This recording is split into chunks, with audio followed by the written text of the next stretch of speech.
Hello, everybody, and welcome to another episode of the Thriving Adoptees podcast. And today we've got a Brit. Yay! We've got a British person, a British adoptee on the show.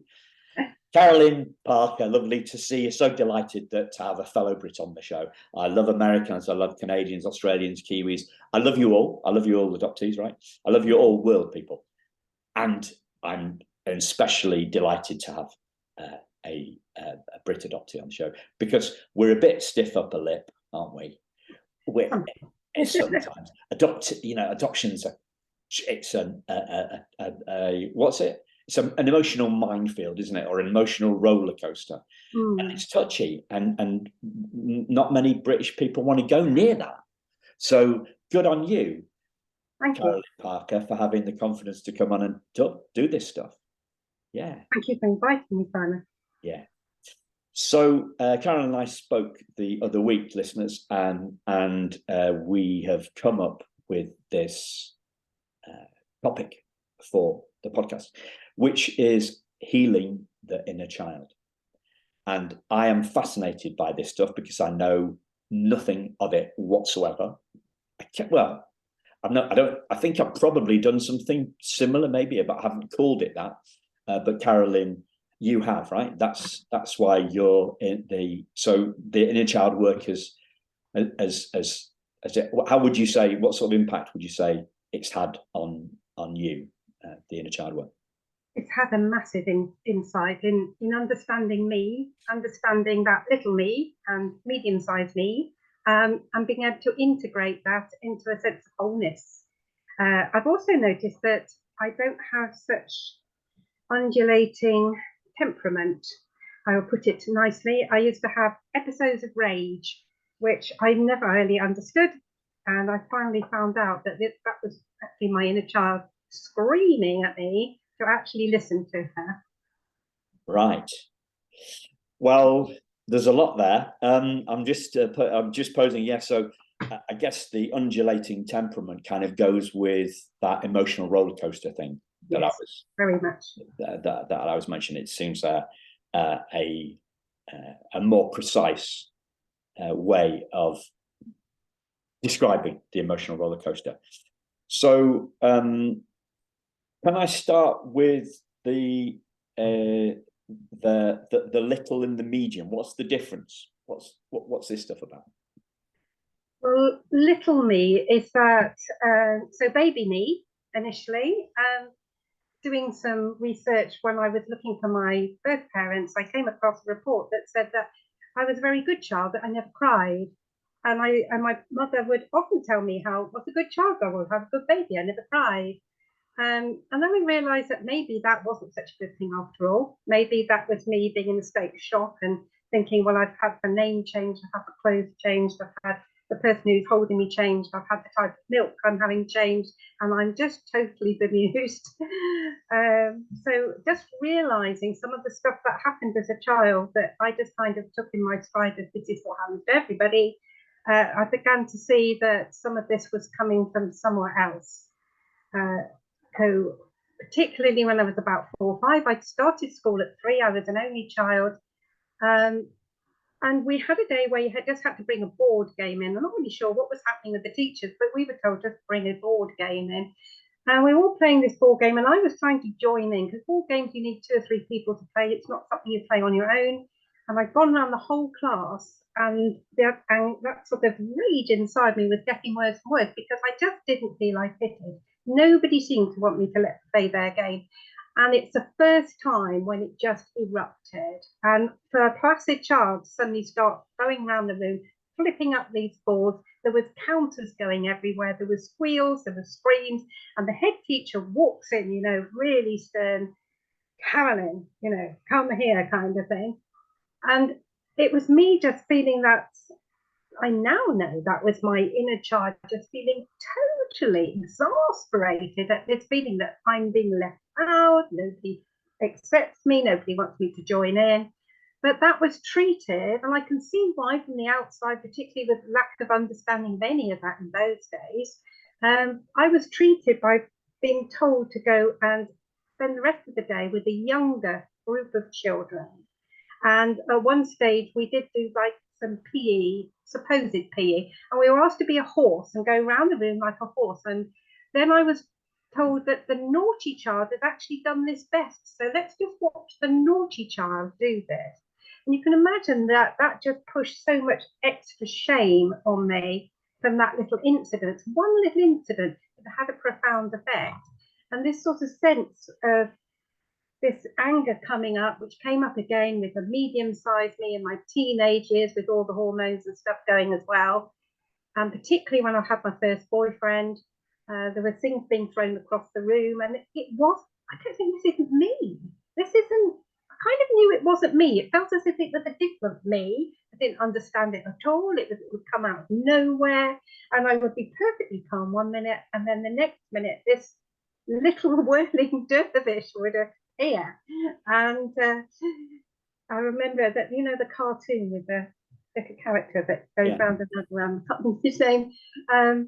You mean the Tasmanian devil? Yes, I would just turn into a Tasmanian devil for about 10 minutes, and then I would be totally spent. I would feel completely exhausted, and I would just break down crying in a little fetal position. Because I didn't understand any of this at that time, but only relatively recently I discovered my inner child. I discovered this was just all this emotional, childhood trauma coming out at different times. And eventually pieced it all together through doing some coaching work with somebody only just over about a year ago. And when she first suggested this inner child thing, it was like, oh, no, you're all going woo-woo on me now. But I could see, after a little while of working with her and trusting her, I began to see how this pieced together. So that was all that. I'm running ahead, sorry. Yeah. that was sort of little me and medium-sized me, the sort of teens, early 20s, and sort of that went into postnatal depression when I had my first daughter. Yeah. So I guess my inner child work would be kind of similar. This was about 14 years ago now. I did a week with two facilitators, for want of a normal word, two leaders, and I think 6 or 7 of us. And these weren't adopted, or they weren't adopted people, right? Just people struggling with stuff in life. And we spent 2 days sharing our stories. And we did the stories of how we had felt, what had happened to us in our lives, and how we'd felt. And we got to a point where we then realized that we weren't our story. Our story, and neither were we the story in our heads, and neither were we our behavior. So what leapt out for me is something that you said a couple of minutes ago, when you said you realized that this wasn't you. So it was like a Jekyll and Hyde kind of thing, wasn't it, going on? Yeah. You and Carolyn and the Tasmanian devil. And as you were describing it, I was thinking about the Tasmanian devil, actually. And then you said whirling dervish, so that's great. And then you said, what's the cartoon character? And then I thought, so that was a bit weird, because that was one in my head. So there's this separation between us, separation between us and our story, our behavior, the story in our head, and the events in our life, and our feelings, and our thoughts, and our trauma. So the whole thing is about, for me, is about that separation piece. So you've seen me do the separate and the diamond from the fist. And I don't know if you noticed this today, but I changed my logo today. So Thriving Adoptees is now a diamond. Yeah, I did see it earlier. Thriving, because that's what it's about. So what really worked for me was that separation piece. What you said worked for you was the integration piece. I had to separate to integrate. Oh, okay.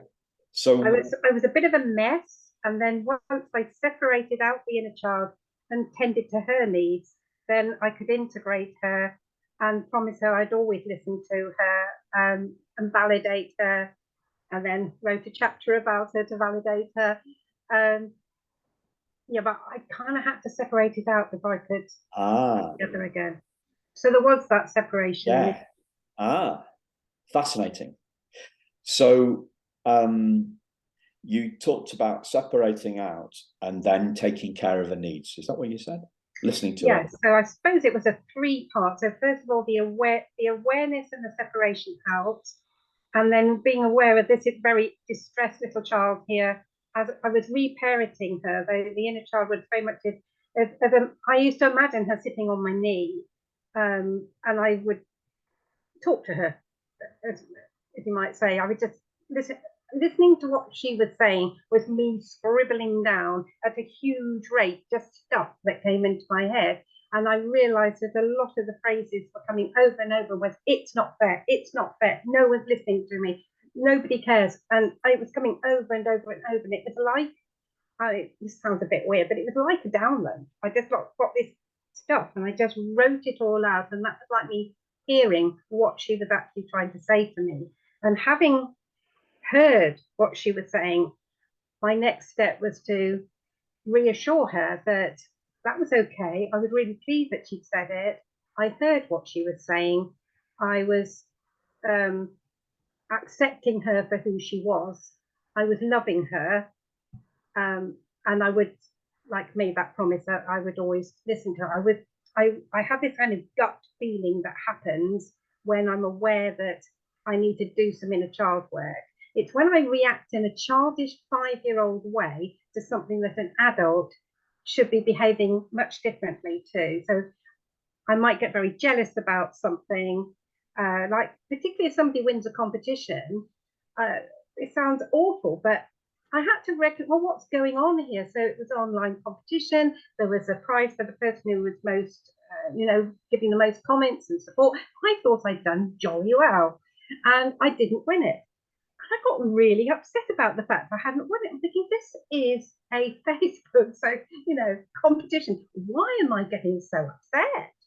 And then I realized that it's that same inner it that I get.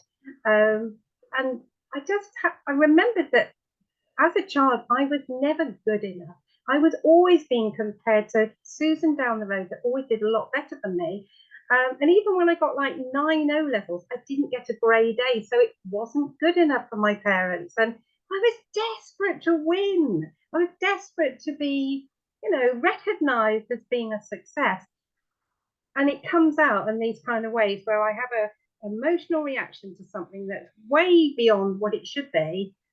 And I kind of go and talk to her and then it's okay. It's safe to be there. It's safe to come second. It's all right. So did you use the word reparenting? Yes, I did. Okay. So what it sounds to me like is that when the Tasmanian devil, your alter ego, went bananas as a kid, you went bananas and then you were spent after 10 minutes and you just went into a slump. Sometimes that Tasmanian devil was met with what was it met with? Anger. This looking down on me, disdain, the fact that I behaved that way, and punishment. Punishment. It was met with I was going to say a lack of understanding. Yes. A lack of empathy. Absolutely. Blame. and judgment. Yes. So we're getting into this idea that there's something wrong with us for the way that we do. That needs fixing. Yeah. And being misunderstood. Something for me here on this as well, actually, being misunderstood. And it was, so I don't know what, it was 8, 10. Would that be medium-sized me, or yeah, just about between little and large. Yeah, I was 10, and I ran in front of a little car van thing that pulled out of a side street, and it knocked me over. He was only doing like 5 miles an hour, something like that. Didn't hurt. I had a bruise, but that was it. And when I got home, my mum said, "What do you want to? Why do you do that for, you silly thing," or something like that? And I felt like saying, "I didn't do that on purpose." Well, it's like this judgment. Well, like, okay, don't criticize me for it was a mistake. I didn't. And the reason I don't think I've probably mentioned that on the podcast before, but it's one of those things because it was very out of character for my mum to do that. Very out of character. So you talked about did your mum criticize you? Did your mum and dad criticize you when you didn't get any A's at O level? Or was that internal? Mum and dad, yeah, both my mum and dad. Yeah. There wasn't the joy of having got 9. I was excited I got 9. But there wasn't any celebration for getting 9. There was just that kind of, that horrible, what's coming next, but you didn't get any A's. Was that, I mean, how would you sum that up? Is it criticism or I don't know, lack of celebration? How would you sum that up? They had a very high bar for me to reach, and it's so impossible to reach. And then as an adult, I set that same bar for me as a mother, and I couldn't reach it. And then I ended up having postnatal depression. And I've always been guilty of setting this amazing bar as a wife, as a mother, as a whatever. And then really getting upset when I haven't managed to reach it. And I think that all came from those early years. And that doesn't necessarily only happen to people that are adopted, obviously, but that was certainly something that went through the whole of my childhood, whether it was my piano. I never got a distinction in my piano. I got grade 1 to 8 piano. I think that's pretty good. I got a merit several times. I never got a distinction. And I felt not good enough because I hadn't got a distinction and I hadn't gone on to do LRAM like my granny had. Now, she wasn't saying anything, but they were. And then as an adult, I decided to do the flute a few years ago. I was still so desperate only a few years ago before my mum died to prove to her that I could get a distinction. And the sad thing that happened is she died the day after my birthday, which was sad enough. 2 days later, I had the results of my grade 1 flute and I got a distinction. And I was so upset. Obviously, I was upset my mum had died because actually I had a pretty good relationship with mum in many ways. But it was just, I hadn't been able to tell her that I finally got this distinction. I finally made the grade. So, listeners, on any scale here, what Carolyn has achieved puts her in probably the top, I don't know, 10%? 10%? Top 10 of her class. So, like, and probably on the piano stuff, that would be even more. Like, how many people get to? Like, I don't know, because I had one piano lesson, right? Yeah. And then the teacher had a heart attack. Oh no! And I never had a second one. Right? It didn't happen during the lesson. listeners, right? But but then I never bothered. I never bothered with that again. So I don't know, but in terms of probably the most yeah. So by any normal measure, 9 O levels, grade 8 in piano is brilliant. It is brilliant. But was this criticism like a constant theme from your parents? It was, and it was done in. It was always comparing me to this girl who was the daughter of their bridge partners, who was just the amazing, who always got everything and was good at everything, And Mum used it. She was trying to encourage me. I saw when I looked back, and I was able to see it looking back into how she was. She didn't have any blueprint of how to be a mum, because her mum left her, sadly, at the age of 3. So she was trying her hardest to do it the best she could. I was very like a Von Trapp child. I was organised, and apart from having a whistle, every part of my life was pretty well organised as well. So very regimented, and this with these demands that you should meet these certain standards, and then being compared with this other girl, and it was always like, oh, but Sue managed to do this. So it was like, please, just lift it up a bit, girl, And she sort of said it as if she was trying to encourage me, but how it came across to me, she could have got the silverware that Sue had just won and bashed me over the head with it, because that was the effect that it had. Yeah. And I think she was trying to do it. So to encourage me to do better. So I think you're right. I think she didn't have a role model, right? Yes. She didn't have a role model, and she was doing the best that she can. Yes. Now, I was talking to my mentor, and this is, so I said 14 years ago, I spent this week with these leaders, Liz and Richard.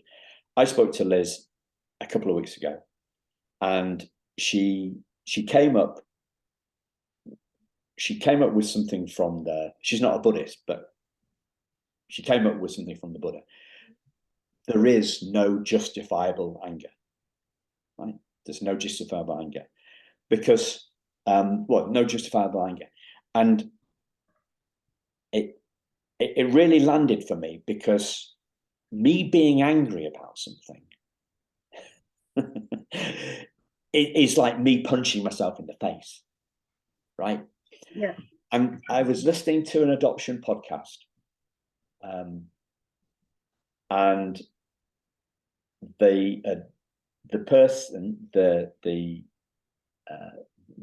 person said, I was very angry towards my birth mother and my adoptive mother, and it was justified.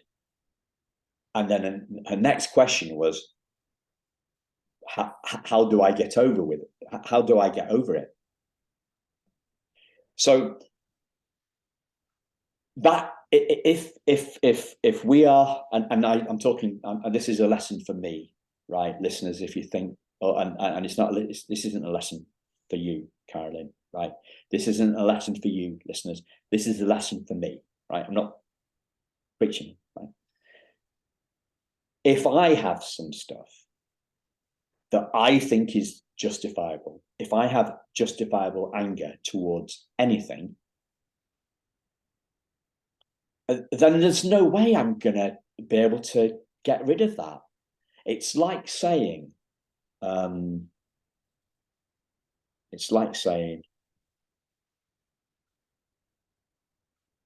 got a broken leg, so how can I go skiing? It's like they are. It's like, given that, yeah, given that, I don't know. Can you help me out? Am I making any sense? Yes. yes. I think I can see where you're going with it. Well, can you help me, because I'm stuck for words? So you're saying if you're having the anger, then you can't move forward. Is that what you mean? If I believe, yeah, if I believe the anger is justified, then I can't move forward. I have to deal.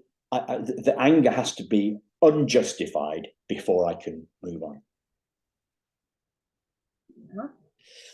So I've mentioned this story quite a lot, but it's the one that's coming to mind on this. This is the story of a guy called Wayne Dyer, who is no longer with us. He was like a self-help guru kind of guy from the 60s, 70s. And he went to his father left him and his mum and his siblings. He was, I think his father was an alcoholic. I don't. Anyway, he left them to fend for themselves. And Wayne Dyer was angry as hell about that for decades.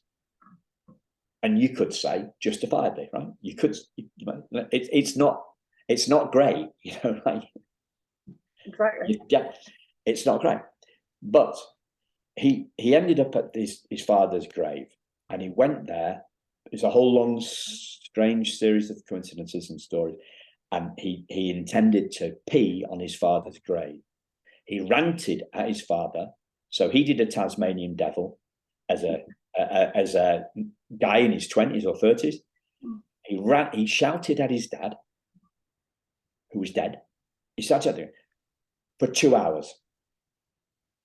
And then he had a spontaneous forgiveness. Yes. And he says that this, so his anger had shifted from justifiable to gone.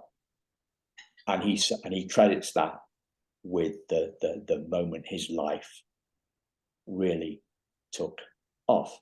So if we go, like this adoptee was talking to a therapist, and it was for a podcast, but the therapist didn't say, well, for as long as you feel that anger is justifiable, you're going to find it very hard to move on.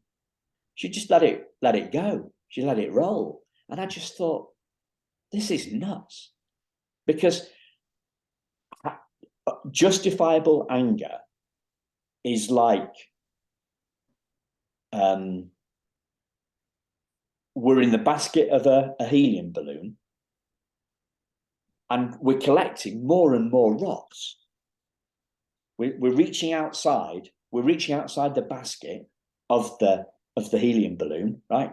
And we're picking up rocks, and we're putting more and more rocks into that basket. And we're never going to fly. We're never going to soar. Yeah. Because our alter ego, our Tasmanian devil, is holding us back. That anger is justifiable. Yeah, it may be justifiable, but how's that working for you? Yeah, the picture I had as you were speaking is as if you had a yoke on your shoulders, the old-fashioned yokes, and you were loading it down and down and down and down and down, but you were still walking on a bit like a martyr under all this heavy yoke. Yeah. And you're not going to move very quickly, are you? No, you're just going to get bogged down, aren't you? It's like me joining the SAS and having one of their 50-kilo rucksacks on the back. I had no chance. Yeah, I just fall over. I'd be on the ground. My arms would be wiggling, and my legs would be wiggling. I'd be going nowhere, right? That's a good picture. So it may be justifiable, but yeah, totally justifiable. Why hold on? But how, but how's that working? It hurts. Yeah, so I've really clicked there, because it's just, it hurts us to hold on to it, doesn't it? It's hurting us more than the person that did it to us, who may not even be aware of it. That by holding on to that we do ourselves a disservice. Letting go of it. Letting go. Very powerful. And I tell you where I've done a lot of this. right? Because when you were talking about being misunderstood, right, that really gets me when I'm misunderstood. Yes. This happened. Being misunderstood. So I made a gaffe. I did something. I did something wrong about 6-7 years ago. I don't need to kind of go into it, but I had this conversation. This was with the business mentor, and he wouldn't let me apologize, and I was like, "Yeah, but he said there's something going on for you, Simon," and he knew that I was adopted, and he'd had some trauma to do with his mum. I think his mum was alcoholic, committed suicide or something. I'm not sure exactly what, but there was some serious doo-doo went on with his mum. So he'd had some therapy, and he was the one that said I needed to look at the adoption stuff. And without that conversation, then I wouldn't have read the primal wound. If I hadn't read the primal wound, I wouldn't be doing what I'm doing today. Yeah, so series of steps, isn't it? Forward. It's a series of steps. But yeah, feeling misunderstood. Feeling misunderstood. Like whether it's you and your lack of A's or not getting any distinctions, or me getting me getting knocked over by that car, and my mum's reaction to it. This whole thing about being misunderstood. Anyway, so integration then. Take me back through the steps, because you said there were 3 steps. So there was separating from your inner child, awareness and separation, awareness, healing my inner child, healing my inner child, and part of that was bringing her back in. I mean, I know that on the podcast you can't see it, but with my hands, I'm bringing one hand towards the other and holding it round, like cupping it round, and it feels protective, and it feels, I understand you, I love you, I care for you, you are part of me. Yeah. And I love that word, reparenting. So one of my current mentors uses that word all the time in terms of reparenting, and we're parenting ourselves. So that idea that you have of the inner child really resonated for me, because she doesn't go into that much detail. And the mentor that I'm talking about isn't working in the adoption space, right? So she doesn't bring the adoption lens to it, but you talking about it and separating it out, reparenting. So this is what we're doing. We are parenting our inner child, because we didn't get that support from our parent as we were growing up, and we didn't get the support from our parent, and we didn't get the support, and you didn't get the support from your teacher either, especially that one teacher. And in later life, I had a similar situation in the work scenario where I wasn't being understood by my boss. So similar idea, somebody in authority, or just very, very, very similar, where I was just not being understood, and I was being excluded. I mean, she could probably be struck off, really, but I was very much, I was like separate from everybody else.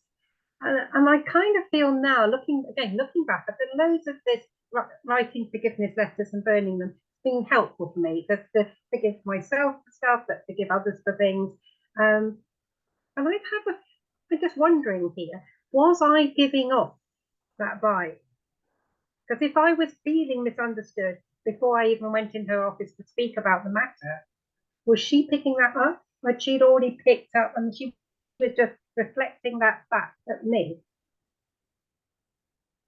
I'm wondering how much sometimes we give off what we actually get back, and when we heal ourselves, then we're giving off completely different vibes to the people we're going to speak to. Not sure. Ask me the same question in a different way. Oh, help. do you feel that how you're feeling about yourself when you go in to have a conversation which you know might be difficult, do you think how you feel, the way you approach it, the way you feel about yourself when you walk in might affect how the person you're talking to responds to you? Yes. I was picturing it. Lots of hands, like you can't see it. There's lots of hands going. So one of my this mentor that I'm currently working with, I'm doing a year-long of group courses with her. She has been on the podcast, listeners. So she is called Claire Diamond, and it's Claire without an I, and it's Diamond without an A. So CLAREDIMOND.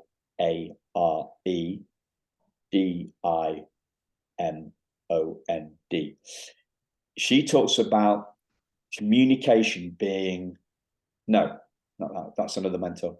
So I'll give you two, actually. So a business coach that I had years ago used to say communication is the response that you get. Yeah. Communication is the response that you get. So you can't change, and this was in a business context. So I had 5 or 6 staff working with me in the business. So on the accountability stuff, she would say, well, they haven't done what you've asked. You need to change your communication. Right? So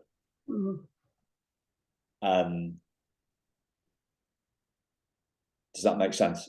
So so I need to be more specific, or I need to explain more. I need to explain differently. I need to give the reason. I'm communication response that you get. So instead of beating my head against the brick wall about why they don't understand me, I should change how I communicate. So it's about taking accountability.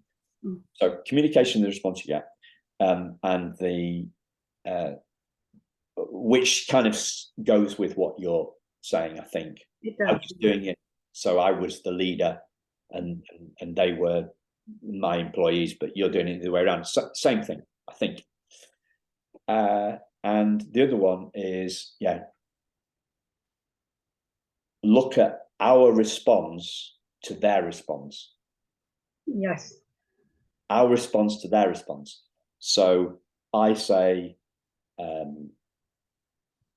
so I write a letter to this is going back to what I did before, the adoption space. I write a letter to a school, or an email to a school, or a proposal for a school saying this, and then they don't set a proposal out, and they don't respond. And then I get upset about their lack of response. Like, so what's my response to their response? Yeah, I'm smiling. So that's it. So the whole thing, the strapline for the podcast is healing, inspiration, and empowerment for adoptees. So the empowerment piece is, okay, we're taking our power back. We're realizing our power. So if we're not getting what we want, we're not going to get angry about not getting what we want. We're going to do something different ourselves. So it's about us. It's about us. Yes. We're not putting there. Yeah. So I stopped being angry with what's coming at me. I was realizing I needed to change inside. By doing that inner child work, things have been so much different.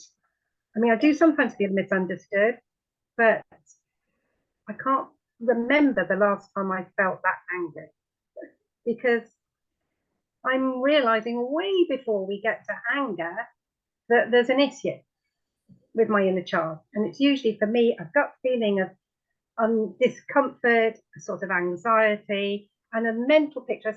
I tend to see things in pictures very much, and I'll see this little child beating her fists against the floor. It's not fair.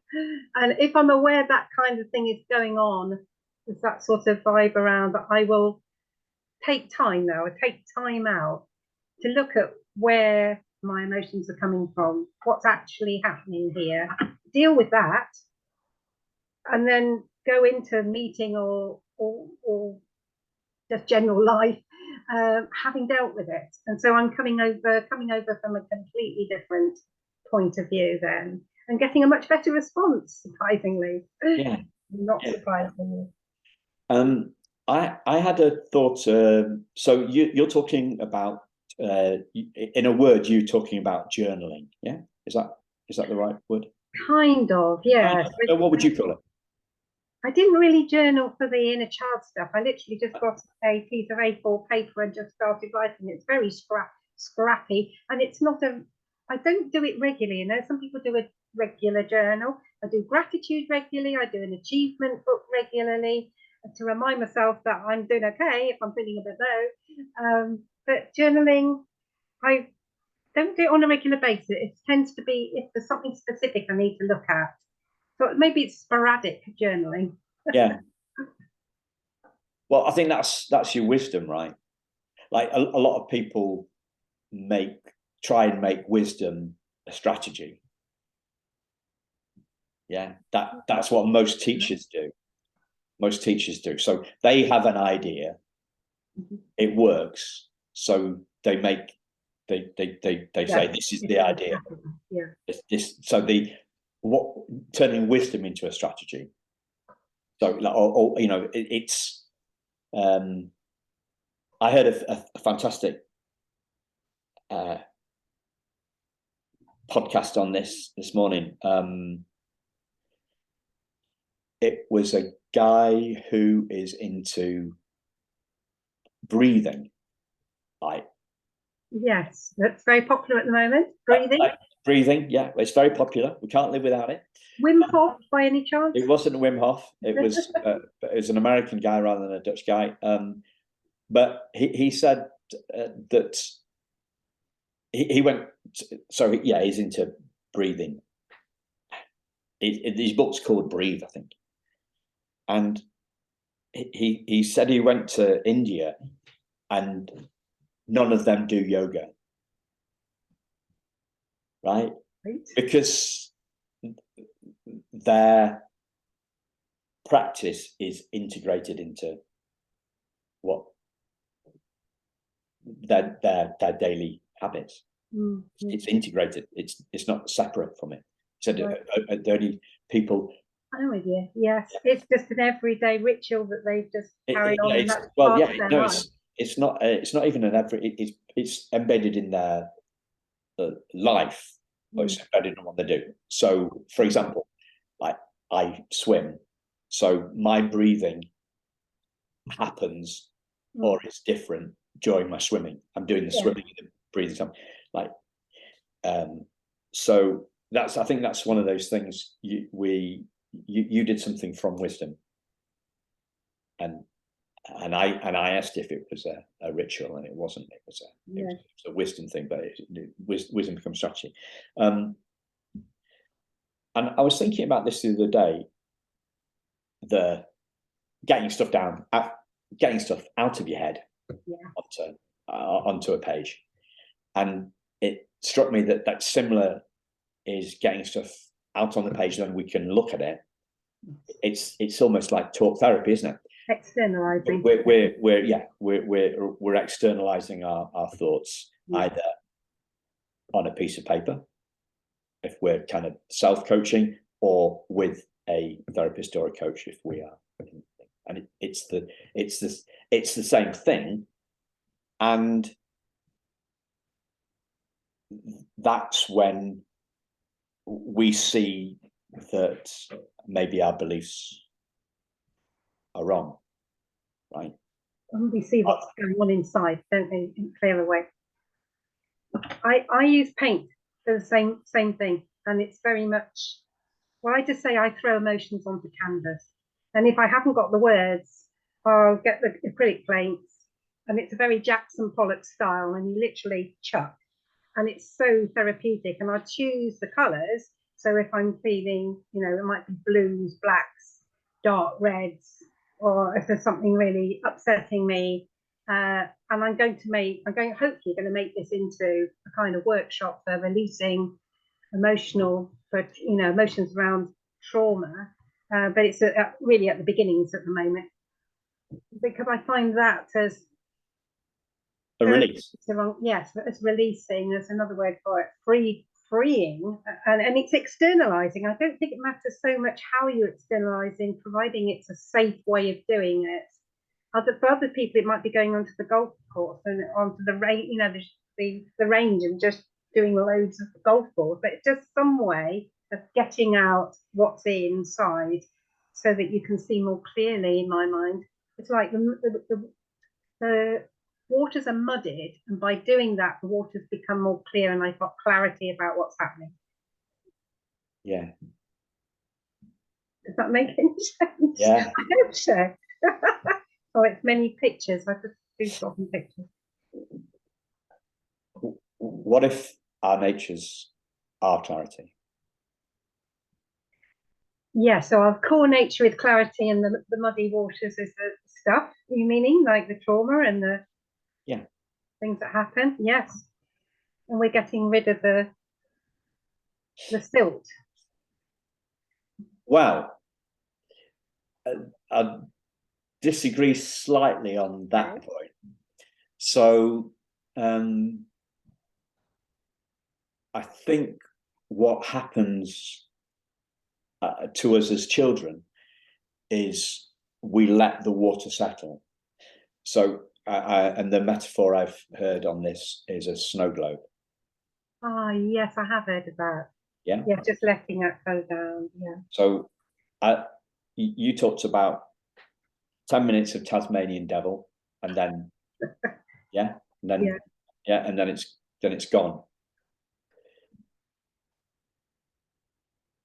I would imagine 20 minutes later you weren't beating yourself up about being angry.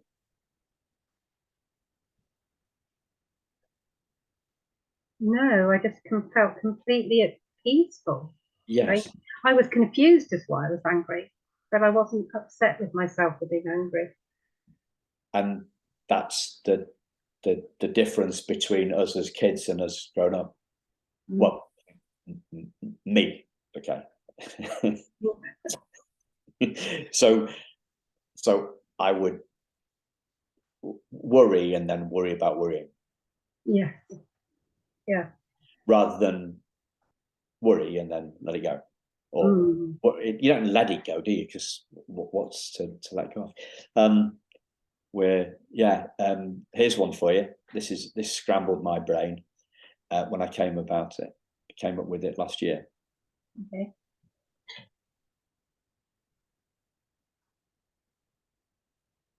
Is the belief that there are such things as self-limiting beliefs in itself a self-limiting belief? Well, that's an interesting one, isn't it? I've dealt with a load of self-limiting beliefs, but yeah, I've never thought of it in that way, Simon. We cling to them. That's something you can grab hold of, and you can challenge them and change them. But what's it made of?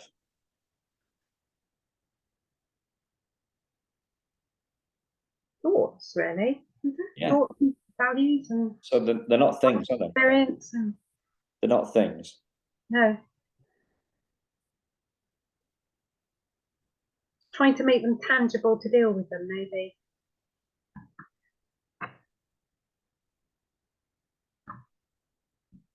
But we give them more credibility. Yeah. We make a thing out of that wasn't a thing. I didn't even know that was a thing. We say that, don't we? I didn't even know that was a thing. That was a thing. Is that a thing? I didn't know it was a thing, but it helped me to know it was a thing, because it kind of helped me to look into what was going on in the past and where did those stories come from, and why do I think that, and who said that to me, and how old was I? Was I below 7 when I really didn't question anything? So what about Wayne Dyer? What happened to his anger? I'm feeling very naive now because I'm not quite sure who he is. Okay, well, I told you about him going to his. Yes, to the his father's his grave. Yeah. So his anger, yes. So what happened to it? It dissipated. Yeah, it went, didn't it? Mm. Yeah. But wasn't it just a belief? Wasn't it a belief? Just a belief. I'm saying just a belief, you know. Yeah. It was something that he couldn't get past. Well, he couldn't get past because he thought there was something there. It was justifiable anger. The idea, for me, it was an idea of, you know, it's clinging on. He's clinging on to that. He's clinging on to that anger, thinking that anger. Well, because he never questioned it. Mm. So nobody's ever said to him, you know, this anger towards your dad, Wayne. How's that working for you? No, nobody said that to him. Nobody said that to him. Or if they did, he said, well, my anger is justified. Yeah, and you hear that a lot in the world, don't you? Yeah. And the shrink having the conversation with the adoptee. All right, it's a podcast, not a session. I wonder whether the shrink said afterwards, how's that justifiable anger working for you? Yeah, yeah. You want to say, yeah. Do you want to keep hold of it, or would you rather let it go? Yeah. Or what is it? Like let it go. This is a bit weird, right? But let it go. Well, what is it? It's That's beyond me. well, it's a thought. It isn't. It isn't beyond you. Because Yeah. I asked you, and you said, I said, what do you think? What do you think beliefs are made of? And you said thought. So it's not beyond you. Feelings and what past experience and what sort of stuck with you that you've never. But none of those. Before. But none of those are who you are, right? No, exactly, because I've been able to change them. So therefore, I'm somebody different. My behaviour is different. My thought patterns are different. I value myself and love myself in a way I never did. So I moved into a more healthy way of living and being and thinking. Good on you. Good on you. So what's the question that I've not asked you? What happens next? Or how are you doing now? Yeah. Well, yeah. How are you doing now? Well, I think I've mentioned that quite a bit, but I'm doing a lot better now. So I'm now trying to use words carefully now, but taking those past experiences and all the things I've discovered along the way over these last few years, I'm beginning to, hopefully, and I know it's happening, but helping other people with it, doing a little bit of the thinking and getting it out there. So I'm writing it down, and which is such a vulnerable thing to do, to sort of go, here I am, to the world, but it means that I'm connecting on a deep level with others that struggle with these issues, and helping them to take some action in their own lives, to move forwards in their own life, maybe to see things they've never seen before. And that's my next stage. That's my mission, to reach as many people as possible with various bits of my life that have been very challenging and very difficult. Really writing the book that I would have liked to have read at the time, that would have helped me. So where can people find out more, Carolyn? Well, my book's on Amazon, and I have a Facebook group. I'm on Twitter and on Instagram. I sent you a few of the links. I'm on most places, including TikTok. We're having a go on TikTok. Having a go on TikTok. Brilliant. So sisters. they're all these things are in their show notes, listeners, because I know that you're driving or you're doing other stuff. If you're like me, you're ironing or walking the dog when you're listening to a podcast. Thank you, Carolyn. It's been it's been a lovely conversation. I've enjoyed it. And I'd encourage you to check out what Carolyn's doing, listeners. Okay, and thank you very much for coming on the show. Thank you, Simon. Really enjoyed it. Thank you, listeners. We'll speak to you very soon. Cheers. Bye-bye.